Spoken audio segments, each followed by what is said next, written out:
Nesta aula, abordaremos os processos de restauração de imagens. Mais especificamente, trataremos de remoção de ruído aditivo e periódico.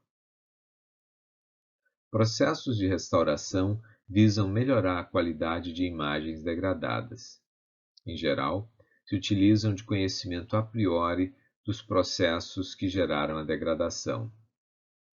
Algumas técnicas procuram modelar tais processos e, assim, utilizam um procedimento inverso para recuperar a imagem desejada. Frequentemente, é possível obter apenas uma aproximação da imagem ideal. É importante fazer uma distinção entre processos de restauração e processos de realce de imagens. Realce de imagem, por exemplo, ajuste de brilho ou contraste, é um processo subjetivo. Por sua vez, processos de restauração são eminentemente processos objetivos. Vamos então modelar os processos de degradação e restauração de imagens. Assim, seja f de xy uma imagem que gostaríamos de capturar e seja g de xy uma versão de f de xy resultante de algum processo de degradação. Note, g de xy representa a imagem efetivamente capturada pelo sensor. Assim, considerem o caso em que f de xy corresponde à imagem do cameraman e imaginem que durante o processo de aquisição, a câmera estava em deslocamento e assim a imagem obtida apresenta motion blur. Nós representaremos este processo de degradação por meio de uma função h, função de degradação.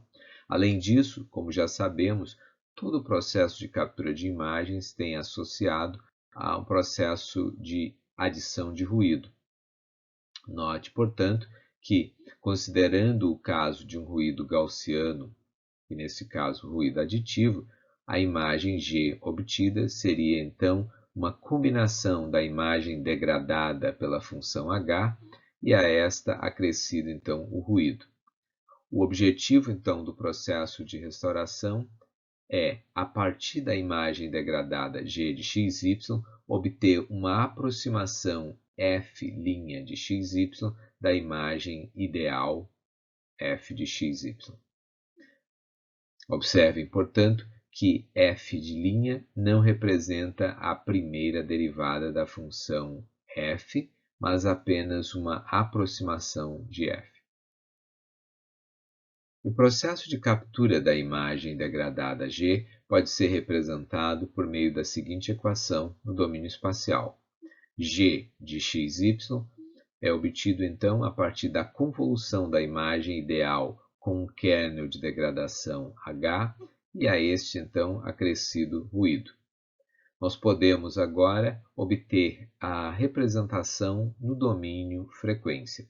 Notem que, ao aplicarmos a transformada de Fourier a ambos os lados desta equação, obteremos G grande de UV igual a essa expressão, que resulta do fato de a transformada de Fourier ser um operador linear, portanto, teríamos, então, uma expressão no domínio frequência mais a transformada de Fourier do ruído. Note que, como temos uma convolução no domínio espacial, por conta do teorema da convolução, isto será representado no domínio frequência pelo produto ponto a ponto dos espectros correspondentes. Procedimentos de restauração de imagens podem ser obtidos tanto no domínio espacial como no domínio frequência. Algumas técnicas de restauração são melhor realizadas no domínio espacial, por exemplo, no caso de redução de ruído aditivo, enquanto outras são mais apropriadas para a realização no domínio frequência, por exemplo, redução de borramento e redução de ruído periódico. Temos na imagem mostrada à esquerda um exemplo de imagem contaminada por ruído aditivo. Já a imagem à direita ilustra o caso de ruído periódico. nós trataremos nesta aula dos dois casos. As principais fontes de ruído em imagens digitais estão relacionadas aos processos de aquisição e transmissão. As principais causas de ruído em sensores de imagem são o ruído térmico, visto que calor e não apenas fótons provém energia aos elétrons dos semicondutores. Além disso, temos uma variação na sensibilidade dos fotodiodos. Notem que o material semicondutor utilizado para a manufatura desses sensores tendem a conter impurezas. Assim, alguns pixels acabam sendo mais eficientes que outros no processo de conversão de fótons em elétrons. Aqui temos uma ilustração do que seria um sensor com uma sensibilidade uniforme em todos os pixels. Ao lado, a representação de um sensor com pixels com sensibilidades não uniformes.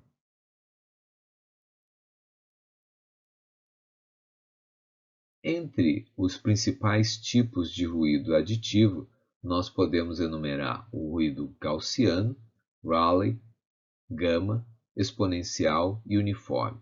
O nome desses ruídos provém então da forma da distribuição estatística então associada à variação dos elementos. Assim, por exemplo, adicionando um ruído gaussiano a uma imagem constante, obteríamos. Aqui à esquerda temos uma imagem constante com um tom de cinza no valor, digamos, 128. Associando então um ruído gaussiano, nós obtemos uma imagem como mostrada à direita, e o nome do ruído então vem do fato de que se produzirmos então o histograma da imagem ruidosa, nós vamos observar que esse histograma apresenta uma forma, uma distribuição gaussiana.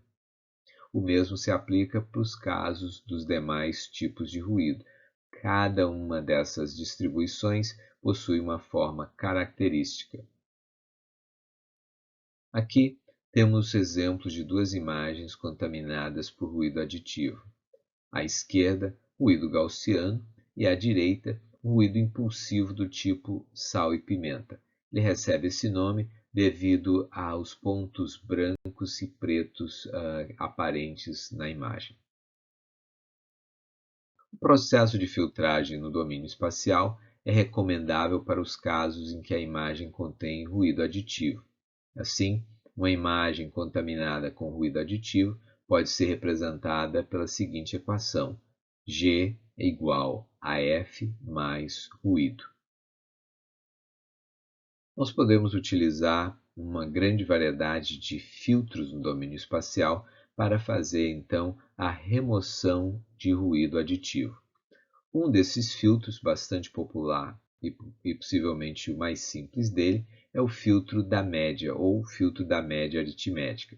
Assim, considerando uma região, aqui denominada por S de xy, consistindo de uma região de uma vizinhança de tamanho m por n, centrada na posição xy, o valor do pixel restaurado para aquela posição corresponde, então, à média aritmética dos elementos nesta vizinhança de tamanho m por n, centrada, então, no pixel g de xy.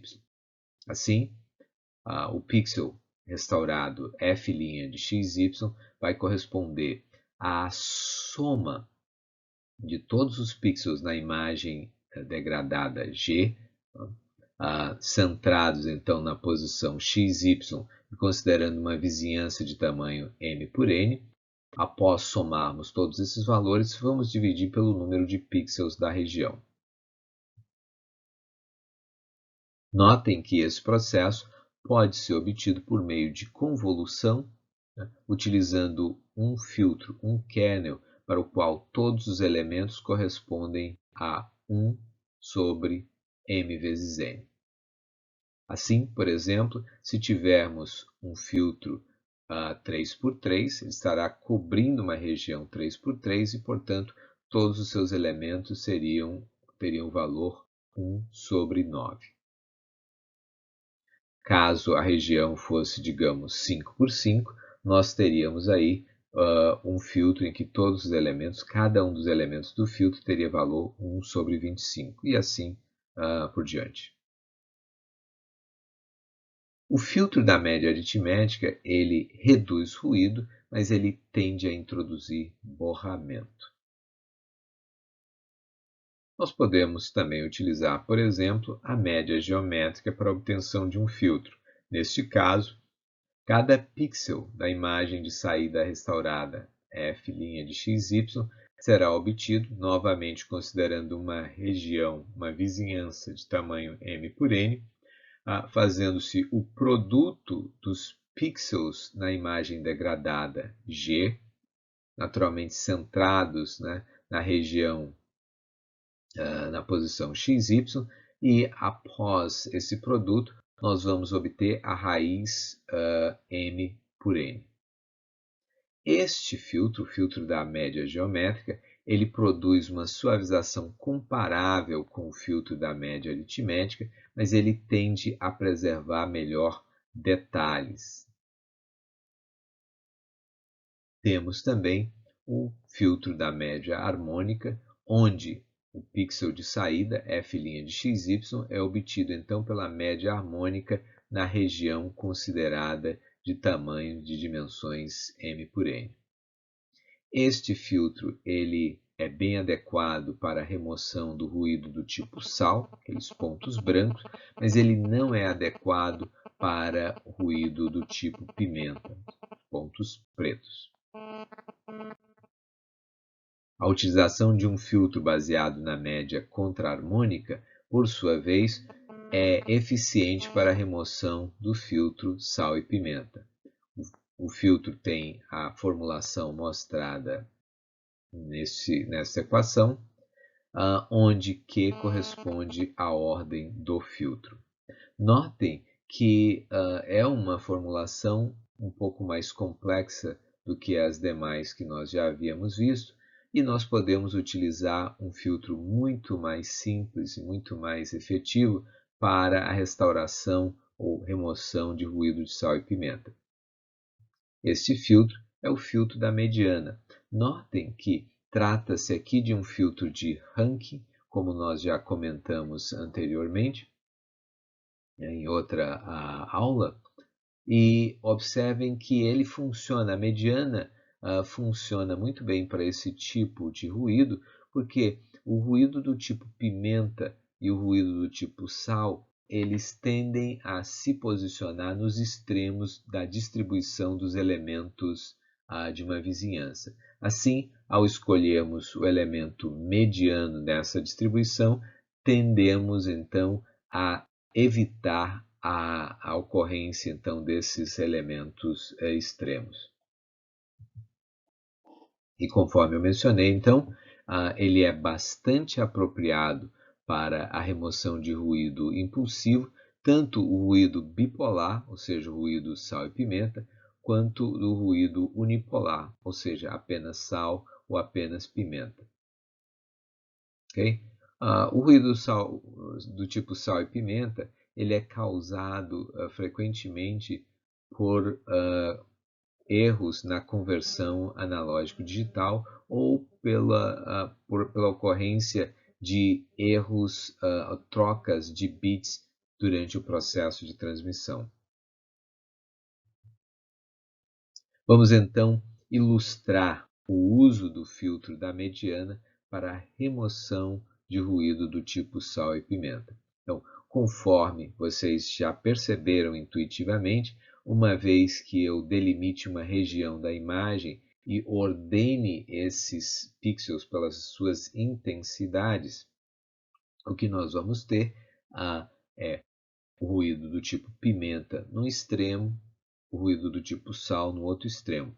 Ao, então, optarmos pelo elemento mediano nessa distribuição, nós tendemos, então, a recuperar o valor apropriado para os pixels correspondentes na imagem. Então, esse é o resultado de uma restauração de uma imagem degradada pelo ruído do tipo sal e pimenta, utilizando o filtro da mediana. Notem que ele produz um excelente resultado, né? Aqui podemos observar na imagem à esquerda a diferença entre a imagem original e a imagem restaurada. Notem que as divergências ocorrem nos pixels que correspondem à fronteira entre regiões claras e escuras. Vamos considerar agora o caso do ruído periódico. Nessa imagem, observamos um ruído com uma certa frequência, né, nesta direção. Notem, então, as linhas são perpendiculares à direção de propagação desse ruído periódico. E também observamos, numa outra direção, um ruído com uma frequência mais alta. Notem que, quanto mais alta a frequência, mais finas as linhas. Então, e se calcularmos a DFT para essa imagem, calcularmos a transformada discreta de Fourier para essa imagem e, naturalmente, aplicando o shift do espectro, nós observamos algo bastante peculiar. A ocorrência de picos simétricos neste espectro. Por exemplo, nós temos um par aqui de complexos conjugados, um segundo par, e estes elementos assim postos, eles são frequentemente um indicativo de ruído periódico. Notem que existem aqui mais alguns pares, tá? Nós vamos, durante o restante desta aula, nos focar nesses dois pares especificamente. E vamos analisar qual a implicação destes elementos, qual a contribuição destes coeficientes para o ruído observado na imagem. Então, primeiro vamos remover essas componentes aqui, esse par. Notem que a frequência 00, após a aplicação do FFT Shift, ou seja, o termo DC, encontra-se aqui ao centro, onde é apontado em vermelho. E este par, então, aqui corresponde a frequências mais baixas do que este outro par, visto que este segundo par se encontra mais distante do centro e, portanto, associado a frequências mais altas que este aqui. Vamos, então, ainda mais considerar o fato de que esta orientação do par me indica justamente a direção de propagação da onda que caracteriza, então, o ruído periódico mostrado na imagem lá do rosto do palhaço, né? Então, vamos agora desfazer o shift e aplicar a transformada inversa, assim obtendo o seguinte resultado. Notem que o ruído periódico, né, se propagava nesta direção, ele foi removido. Okay? Notem, uma frequência mais baixa, portanto, corresponde a linhas mais grossas. Restou ainda um ruído periódico de frequência mais alta que aquele que foi removido e agora se propagando nessa direção. Novamente, percebam, esta direção corresponde à mesma direção do alinhamento aqui dos pares de complexos conjugados, tá? Nesse par especificamente. Então, notem, essa é a direção de propagação e a frente, né, de onda desse cosseno, no caso, se desloca, então, nesse sentido. Vamos ver agora o que caracteriza exatamente aquela informação que foi retirada. Notem que eu fiz algumas máscaras aqui para, então, remover os elementos correspondentes do espectro, mas nota, de maneira conservativa, acabei removendo mais do que simplesmente um cosseno especificamente. Então, esse é o padrão que foi removido da imagem original à medida em que estes elementos, estas componentes do espectro foram então retiradas. Vamos considerar agora a contribuição dos outros componentes de frequência. Aqui nós vamos tentar eliminar os pares de complexos conjugados. Notem que eu utilizei uma máscara de forma bastante conservadora, uma máscara bastante grande, removendo diversos componentes de frequência, muito embora houvesse aqui basicamente alguns elementos contribuindo para aquele ruído aqui no interior, né? Mas foi mais simples, então, construir a máscara circular deste modo. Notem que se trata de componentes de frequências mais altas, estão mais longe do termo DC, e tem, então, esta orientação, ou seja, a onda se propaga nessa direção. Naturalmente, as linhas do ruído estarão sempre perpendiculares à direção de propagação. Então, ao remover esse ruído, nós ficaremos apenas com aquele ruído de mais baixa frequência. E aqui, então, observamos o caso das linhas mais grossas,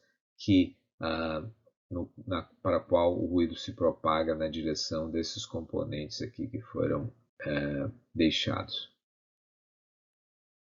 Como fizemos no caso anterior, vamos considerar aqui o caso ou a reconstrução destes conteúdos. Temos, então, este ruído de mais alta frequência, mas notem que eu acabei removendo, além da componente cosseno especificamente, diversos outros coeficientes que vão, então, contribuir para este efeito um tanto mais complexo do que simplesmente uma função periódica que se desloca nessa direção. Bom, nesse momento, nós podemos nos perguntar o que aconteceria com a imagem se, ao invés da remoção dos pares de complexos conjugados, nós removêssemos apenas um elemento de cada par. A resposta para esta pergunta vem, naturalmente, do nosso entendimento de que, quando utilizamos a fórmula de Euler, que faz, então, surgir os pares de complexos conjugados, nós devemos lembrar que os coeficientes AUs e BUs dos pares conjugados, eles correspondem exatamente à metade dos AUs e BUs originais de quando utilizávamos a série de Fourier sem a utilização da fórmula de Euler.